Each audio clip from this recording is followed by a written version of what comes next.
yourself Kaguta tibuhabulwa mazinvadi olaba nti oli CDF emundu nja kugamba oginsonga emu ekulemena okucoachinga opama emizi. Your arrogance is overbearing pride. Akamanyiroko katandise okubeeramu amalala. And Muwenda Mutebi cannot tell you to stop that rubbish because Luwangula is not his father. But continue that stupidity. You think because your father conspired with Mutebi to steal my... Pressure oluvanyuma lw'okuvuma atavumibwa yakwatiddwa dda nkikudiremu amagezi gazze.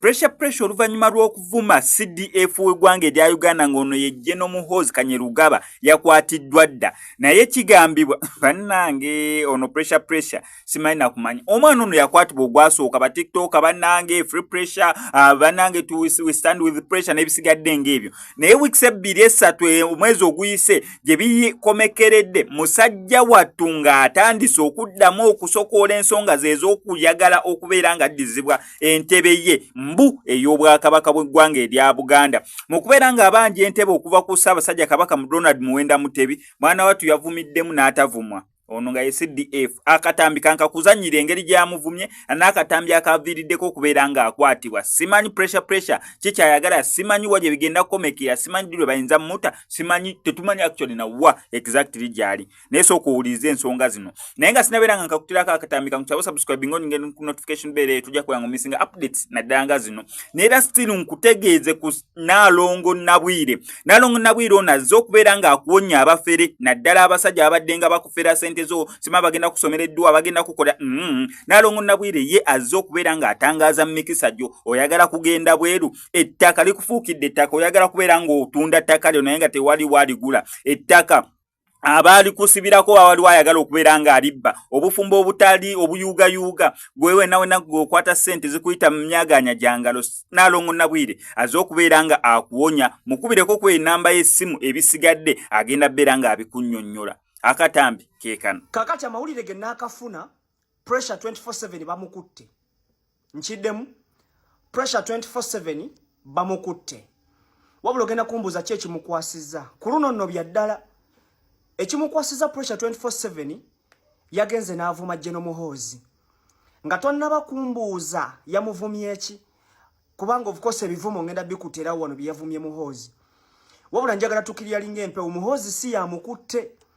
General Muhoozi ono alina akabondo k'abavubuka abamukkiririzaamu era abamwagala. Mpuliddeko mbu abavubuka abo be beekozeemu omulimu ne bagamba togenda kuvuma General waffe.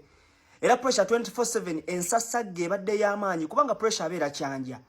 Ensasagge ebadde y'amaanyi nga bamujja ku apartment. Akubye enduulu okuva ku apartment ya waggulu paka eya wansi nga bagamba kimu Museveni wuno ayagala kunzita bannange mujje mu nnyambe. Era abavubuka ba SFC ne bamukwata ne bamutwala. Pressure nkomye okuwulira nti ali mu kifo ekituufu wabula akwatiddwa. Njagala nsooka nkuterawo ku bivumo ebimu ebimukwasiza male nkomewo. Call yourself Kaguta tibuhabulwa mazinvadi olaba nti oli CDF emundu nja kugamba oginsonga emu ekulemena okucoachinga opama emizi. Your arrogance is overbearing pride. Akamanyiroko katandise okubeeramu amalala. And Muwenda Mutebi cannot tell you to stop that rubbish because Luwangula is not his father. But continue that stupidity. You think because your father conspired with Mutebi to steal my mbuyebaza mukama ulabayo nebaza mukama wano wansi nebaza Katonda kubanga nine ente siri mukazi. Ekyo mukazi kiddemu wa mpozi nzaali ng'omukazi. Nzaali ng'omukazi. Munvumireyo mu nkukutu. Mbunibaza kuba nine ente era siri mukazi. Anti ente nazoogerako ne ŋŋamba ekibumbe ky'ente tekirina kuba waneno kubanga ente si kya bugagga. Buno bwakabaka obwa Katonda tebutukkiriza kusimba bibumbe kubanga Katonda waffe wa bujja. Tatukkiriza kusimba wano bibumbe bya nte na bya Mariya. Unagambi ti waiga mujje munzite. Kill me. Yes, it's what you can do best. Buli ayogera amazima nga mmuta. Kill me. Kati mpaddeyo obulamu bwange munzite. Anti omulalu bamutabusi. Mungamba saiga okuyiga okola kyokwewombeka newombeke nga yemu abalinga abalangire wange nze Land Road newombeke nyinimu mbewombekere mmwe emyaka anagge mubbye tigamala naye omubbi asigala mubbi niwalabanga nyinimu ajja agamba tube tatusobola omubbi asobola okulaba n'essimu yo n'akukuba n'akutta okuggyako essimu yo bano kye baagala okukola babbi omubbi akusanga okutta essimu yo bwoti n'akukuba ng'agala ogikuggyako. It's what they want to do to me. They want to beat me up to take what is mine.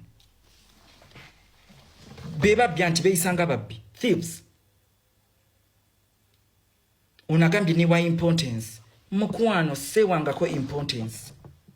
I've never okwewako importance. Okwewa omugaso ewatali mugaso. Mama nsobola okuteeka obulamu bwange mumatiga nenvuma Kabaka nenvuma Museveni nga noonya content obanga newa importance. Mbadde mayiwe mba newa importance nandibadde mbasuusuuta ngende nyimirire ku lusegere lwabwe. Nandibadde mbasuutiza kubanga wano tewali ansinga ddoboozi newaaba full figure. Ani ankwatamu kwabo?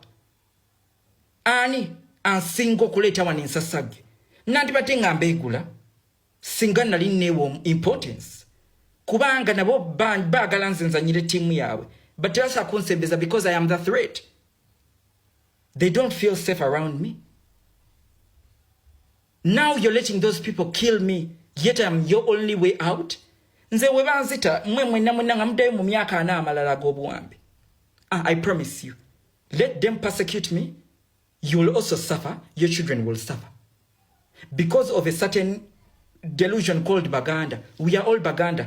Because the first name of this monarch was Buganda. Abazungu webajja ne batujjako Buganda ne batuwa Uganda. There is no tribe called Buganda. There is no tribe called Baganda. It is a bunch of thieves pretending to call themselves Baganda, yet we are all Baganda. Edda, fena twayitibwanga Baganda. Munaku kati eziri modern tuyitibwa na Uganda. They are just thieves. Mbuyebaza Mukama ulabayo. Nebaza Mukama wano wansi. Nebaza Katonda kubanga nine nti siri mukazi. Ekyo omukazi kiddemu wa mpozi nzaalinga omukazi. Nzaalinga omukazi. Munvumireyo mu nkukutu. Mbunebaza kuba nine nti era siri mukazi. Anti enti nazogerako ningamba. Ekibumbe ky'ente tekirina kuba waneno kubanga ente si kyabugagga. Buno Bwakabaka obwa Katonda. Tebutukiriza kusimba bibumbe kubanga Katonda waffe wa bujja. Tatukiriza kusimba wano bibumbe.